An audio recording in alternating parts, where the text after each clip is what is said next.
Hello મિત્રો, રામ રામ સીતારામ, જય મુરલીધર. કેમ છો બધા? મજામાં જ હશો. હું પણ મજામાં છું. તો મિત્રો, સ્વાગત છે નવા બ્લોગમાં.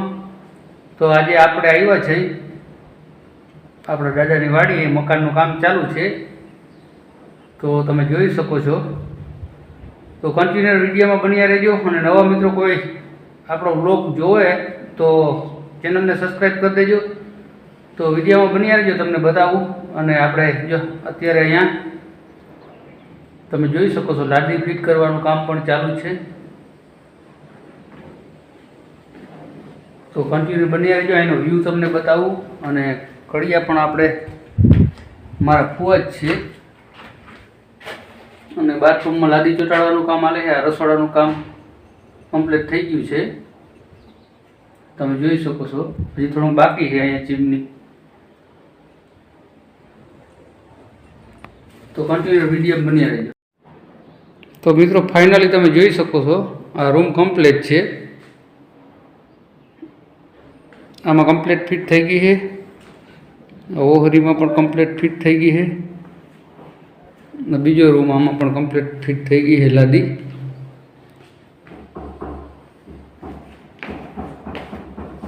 ઓસરીમાં પણ કમ્પ્લીટ થઈ ગઈ છે.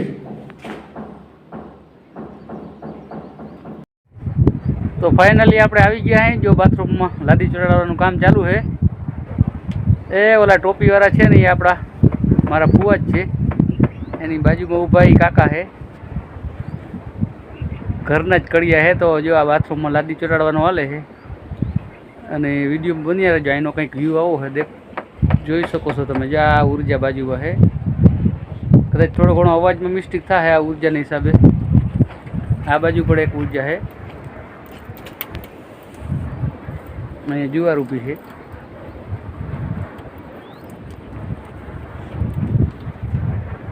તો મિત્રો, કન્ટિન્યુ બન્યા રહેજો, તમને આગળ બગીચો બતાવું. અહીંયા બાજુમાં એક મસ્તીનો બગીચો છે.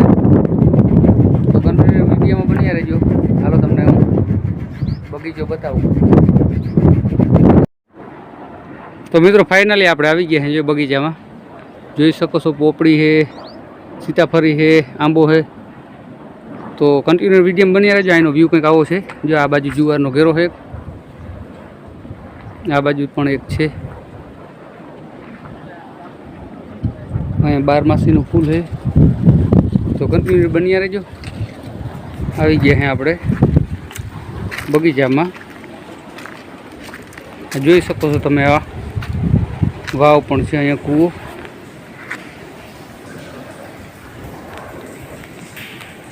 પાણી કદાચ દેખાતું હશે. ઊંડું છે, 40 ફૂટના આડે ગાળે.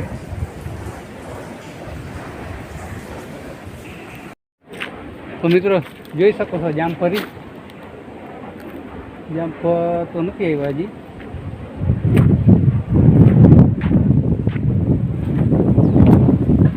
અહીંયા ડુંગળી પડી, લસણ પડ્યું છે, જોઈ શકો છો તમે. અને આ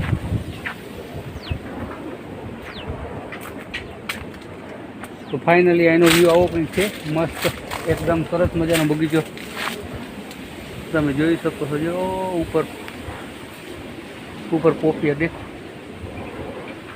બહુ ઊંચી છે પોપડી. મસ્ત બગીચો છે, એકદમ મસ્ત બ્યુટીફુલ. હવા આવે અહીંયા, કુદરતી મજા આવે. એમ થાય કે અહીંયા આપણે અત્યારે કંઈક લગભગ 11:30 વાગ્યા હશે. એમ થાય કે અહીંયા બેઠા રહી બગીચામાં. મિત્રો, આવો બગીચો છે મસ્ત. ખુલ્લી હવા આવે છે, એકદમ ઠંડી. એમ થાય કે અહીંથી આપણે જવું જ નથી, અહીંયા ને અહીંયા બેઠા રહે, એવી ઠંડી હવા આવે. જોઈ શકો છો તમે. ચીકુ જો ખાઈ ગયા પંખી અડધું. ચીકુ મસ્ત ચાખવા દેજો કેવું ને. એકદમ મીઠું, વન પગ મસ્ત ચીકુ. અને આ ગોળ ચીકુ કરતાં લાંબુ ચીકુ એકદમ મીઠું આવે. એકદમ મીઠું, વન પગ. આપણે પકમાં એટલે હે ને બહુ મીઠું ના હોય એના જેવું. ઓલું શું કહેવાય આપણે આપણી દેશી ભાષામાં ઠોઠડું થઈ જાય અને ડાયરેક્ટ તમે આ જાળવામાંથી તોડીને ખાવ એટલે વનપક બહુ મજા આવે, એકદમ મીઠું, સ્વાદ મસ્ત. આ પણ જોઈ શકો છો તમે, મસ્ત લીંબુડી. મને સ્વાદ બહુ ગમે લીંબુડીના પાંદડાનો, સુપર લીંબુડી છે. લીંબુ તો નથી આવ્યા, હજી નાની છે થોડીક, પણ મને આનો સ્વાદ બહુ ગમે એટલે આપણે આને ખીચામાં નાખી દઈએ એટલે ક્યારેક ક્યારેક દૂધ લેવા થાય. તો મિત્રો તમે જોઈ શકો છો પાછળના કેમેરાથી, એ મારા કાકામાં બેઠા બેઠા મસાલો બનાવે છે. લાદી ફિટિંગનું કામ ચાલુ છે. આ બાજુ જુવાર છે, એને પણ એક ઘેરો જુવારનો જોઈ શકો છો તમે, ઝૂમ કરીને બતાવો.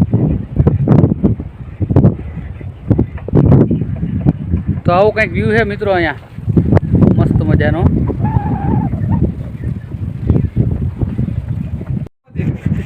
તો મિત્રો જોઈ શકો છો આ બોટલની અંદર, એટલે કાકા બોટલની અંદર છાય દૂધ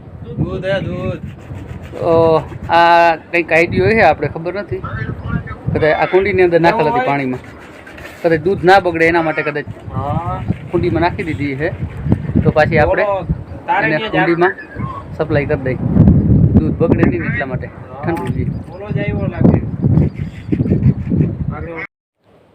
તો ફાઇનલી મિત્રો આપણે આવી ગયા છે હવે જે અમારા ગામમાં સમૃદ્ધ ધામ છે એનાથી લગભગ આશરે 500 ફૂટ જેટલો પલ્લો હશે. આ જોઈ શકો છો વિશાળ એક પાર્કિંગ છે સમૃદ્ધ ધામનું. આ બધું સમૃદ્ધ ધામનું જ છે પાર્કિંગ. તો તમે જોઈ શકો છો આ એક મોટું મેદાન છે એ પાર્કિંગનું. સમૃદ્ધ ધામ પાસે તો થોડીક અહીંયા જગ્યા ઓછી છે એટલે આ સમૃદ્ધ ધામથી લગભગ 500 અંદાજે 506 ફૂટ જેટલું છેટું છે ગામની બારોબાર.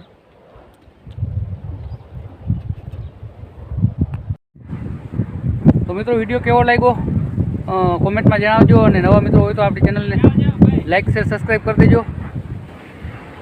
તો હવે આપણે આ વિડીયોને અહીંયા વિરામ આપીશું, મળશું નેક્સ્ટ વિડીયોમાં.